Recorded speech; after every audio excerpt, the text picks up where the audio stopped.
السلام علیکم ورحمۃ اللہ وبرکاتہ۔ احباب یہ نظم سن لیں، اس کے بعد بات کرتے ہیں جی۔ وَنَحْنُ الْيَمِينُ وَأَنْتُمْ شِمَالٌ وَنَمْحَقُ رَايَةَ سُفْيَانِكُمْ تَدُوسُ عَلَيْهَا بِأَنْقَى النِّعَالِ فَنَحْنُ الْعَدُوُّ لِشَيْطَانِكُمْ وَنَحْنُ الْيَمِينُ وَأَنْتُمْ شِمَالٌ اسمع يا جولاني حسين عنوان وَنَحْنُ الْيَمِينُ۔ اچھا دیکھیں، یہ نظم آج کل ٹک ٹاک پہ بڑی وائرل ہو رہی ہے، اور اس پہ ہمارے مذہبی طبقہ جنہوں نے 8 سال مدرسے میں ضائع کیے ہیں، ان ظالموں کو اس بات کا بھی علم نہیں ہے کہ اس نظم میں یہ اشعار کس قدر گھٹیا اور کس قدر جو ہے وہ غلاظت بھرے ہوئے اشعار ہیں۔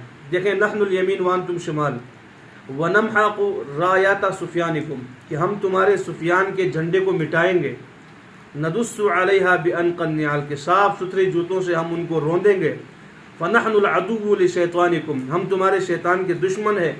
اسمع یا جولانی، یہاں پر ابو محمد الشرح ابو محمد الجولانی کو مخاطب کر کے یہ رافضی مزاج، اور یہ رافضی کہہ رہے ہیں کہ ہم جو ہے نا دائیں والے ہیں، تم بائیں طرف والے ہو، ہم سفیان کے جھنڈے کو جو ہے نا ختم کریں گے۔ امیر الشام کو مخاطب کر کے اس طرح گستاخانہ لہجے میں یہ اشعار اور یہ گستاخانہ انداز میں اشعار ہیں، اور یہ ہمارا مذہبی طبقہ جنہوں نے 8 سال مدارس میں گزارے ہیں، ان کو اس کے معنی کا ہی پتہ نہیں ہے۔ عربی کے ابجد سے بھی لوگ واقف ہیں، ان کو یہ بھی نہیں پتہ کہ یہاں پر ان اشعار میں حضرت ابو سفیان کی گستاخی ہو رہی ہے، ان کے جھنڈے کو مٹانے کی باتیں ہو رہی ہے، اور جولانی کو مخاطب کر کے کہا جاتا ہے کہ ہم جو ہے تمہارے شیطان کے دشمن ہیں، ہم اس کو روندیں گے، ہم یہ کریں گے وہ کریں گے۔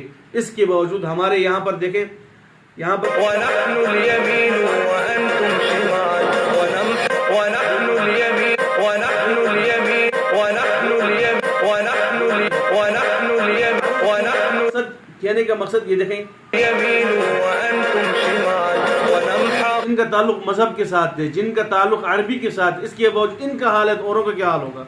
والسلام۔